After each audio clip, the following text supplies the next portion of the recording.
Hey guys, welcome back to my YouTube channel. Thank you so much for constantly just liking and subscribing and just being a part of all the hard conversations. I know these topics are hard, but we can't be afraid to encounter them and to stare them in the face and be able to, just have these conversations and talk. I do believe that hiding behind them and not saying anything is obviously leading to the problems and the issues. And so, why not? Why not change what we've been doing this whole time and trying to hide and shy away from these conversations and have them? So thank you so much for allowing me to do that. Thank you so much for always joining in and commenting and just sharing your stories. It just means a lot. Today, I am starting a new series on this channel. It's called I Just Gotta Know, okay?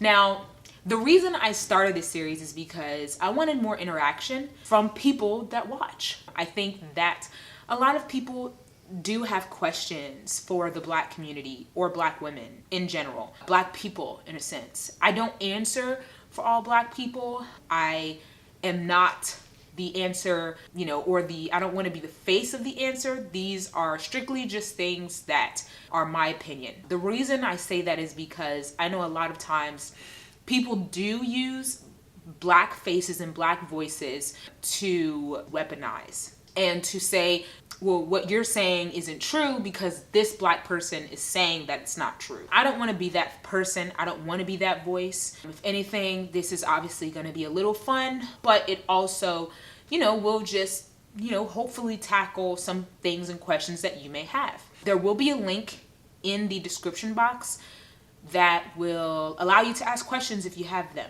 That's what we're going to do today. So today, there was a friend of mine on my Facebook page that wrote some questions that they had. So I just want to go ahead and answer those. And yeah, hopefully this will be a fun series. And let's get into it. Here was the first question. What are 5 seemingly unconscious things others do that you have to deal with that are either insulting, annoying, or passive aggressive? 5 things. So I'm going to try to keep 5. So I'm going to keep fingers up because I will lose count because that's just the story of my life. So the first thing that's really just annoying in a lot is implicit biases.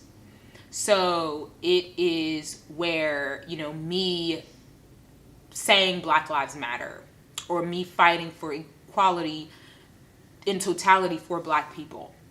It's automatically you're just trying to live off the system. You're just trying to live off the government. You need to work hard. That's the reason, that's the excuse. We do work hard. We have worked hard. I know I talk about my husband a lot, but my husband has 5 degrees. He's done a lot in his lifetime. He's accomplished a lot in his short 42 years of living. But we don't do it because we want something from it. We do it because we care. And we do want something from it. Equality in all aspects of life. And just for people to be educated on those things. So number 2 would be stereotypes. Stereotypes, they really are something. Because I cannot tell you how many times in my life personally that I have encountered different stereotypes that aren't true. Where people online will say things like something about my child's father not being there. Obviously, that is a stereotype, right? Obviously, I'm married to my children's father. I can't talk a certain way. I can't joke around a certain way. Because if I do, then in their minds, people's minds, I'm automatically a ghetto Black girl. I've had people say things to me like, if I'm somewhere out, if I'm in a grocery store, let's just say, or if I'm in a restaurant and I haven't opened my mouth yet. A lot of times they'll just be like, you could just see them switch. And it's just like, oh, hey girl, how you doing, girl? Blah, blah, blah, blah, blah. Okay, period. And I'm just like, can we not do that? And I mean, I joke around like that sometimes, but it's just annoying. It's annoying. Number 3 would be, I don't really know how to explain this, but I feel it happens a lot online. If I say anything whatsoever about any political figure at all in general, a lot of times what comes out of that person's mouth next is, well, what about Obama? Well, Obama did this. And it's like, what about me would have you assume that I even liked Obama, I voted for Obama? What about me would warrant that response? What about me, right? And we can all say, well, he was the most recent president. Well, he was the most recent president. But come on, guys. I'll say it. It's because I'm black, right?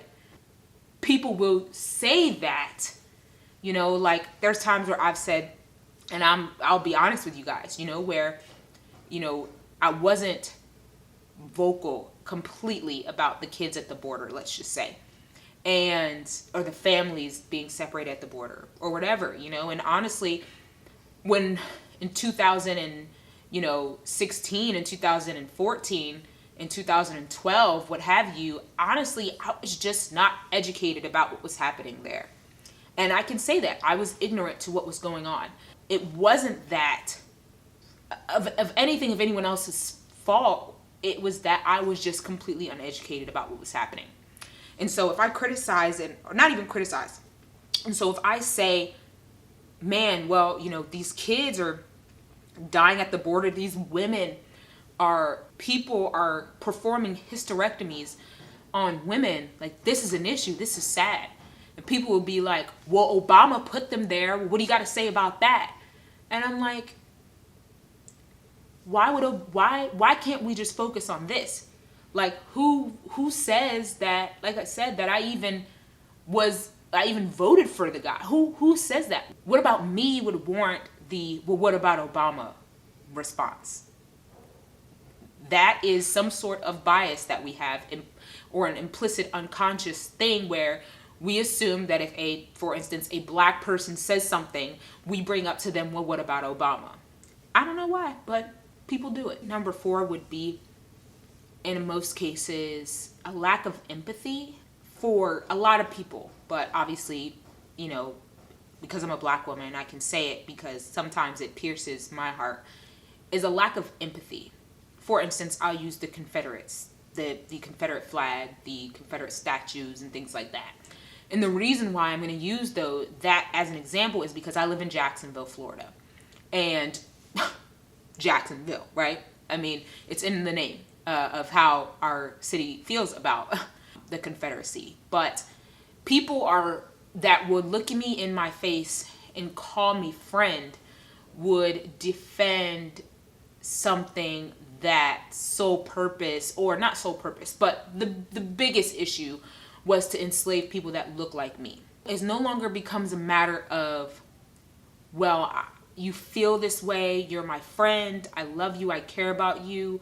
Yeah, you shouldn't have to look at this every day. You shouldn't have to be, reminded of an America that is also mine, of what happened to your ancestors. You shouldn't have to be reminded of those things. You shouldn't have to go into a school, like in Jacksonville, of Robert E. Lee, and you have kids that go to that school and then it's named after someone who was racist. And we can learn about these things in books, in schools.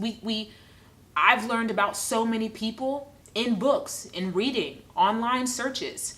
And I didn't have to have a statue or a flag to remember them by. A lot of times when people put up statues and monuments and memorials, it's in a sense to glorify that.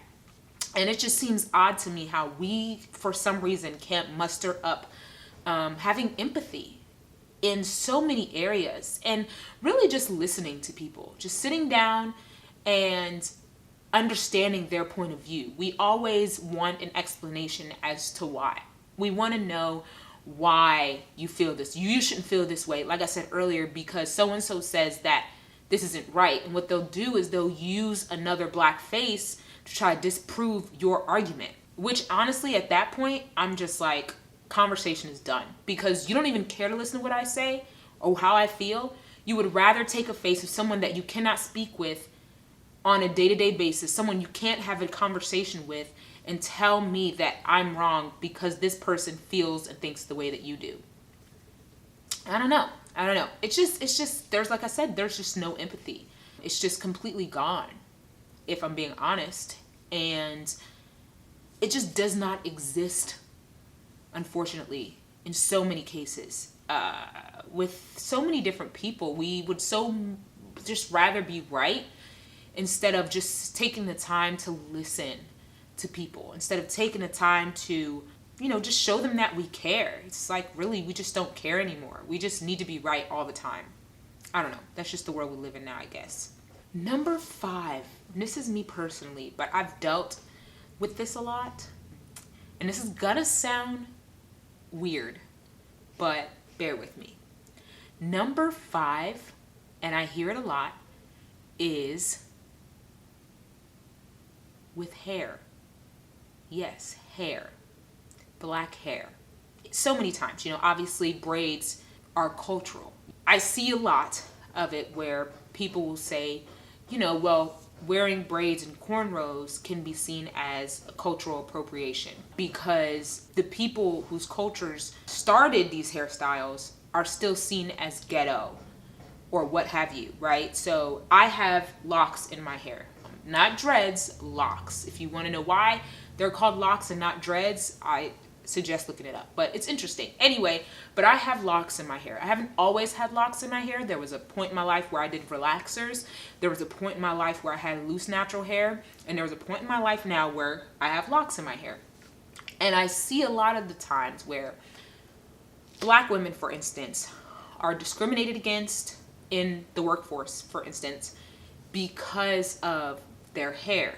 If I'm not mistaken, there was a Crown Act that was trying to be passed, I want to say either last year, I want to say at the end of last year, but that women of color, Black women, wouldn't be discriminated against for their hairstyles.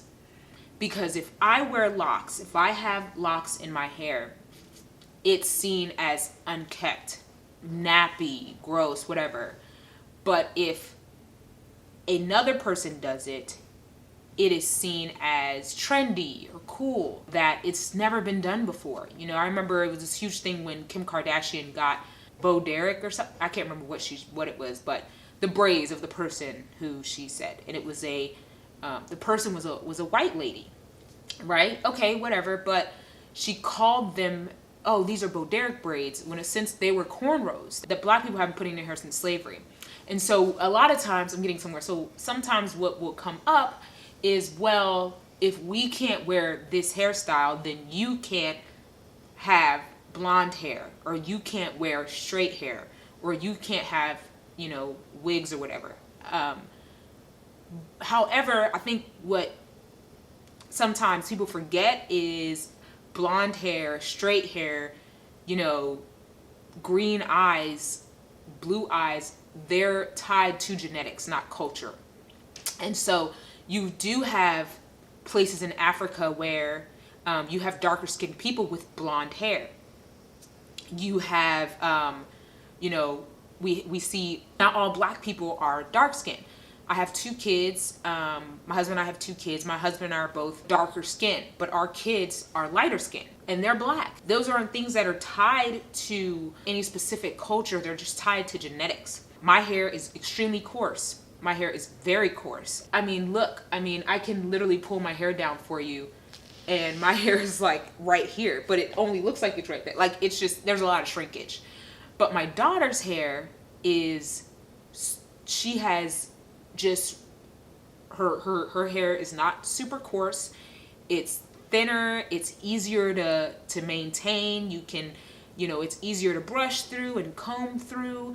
It doesn't take a lot of maintenance, her hair. And she has these really like spiral, not necessarily wavy curls, but just cute little spirals. And so those are genetics. I see, just to give you an example, my daughter's hair, I see a lot of, like for instance, I'm going somewhere with this, but like mixed kids have, similar hair texture to hers. She's not mixed, it's just that is genetics. Sometimes you'll have mixed kids with more coarse hair. It's genetics. With people, when they say things like, well, if we can't have braids, then you can't wear your hair straight, not realizing obviously that those things are not tied to culture, they're tied to genetics. So I love you guys. I hope you enjoyed this. There will be more. You guys are amazing. And I'll see you next time. Bye.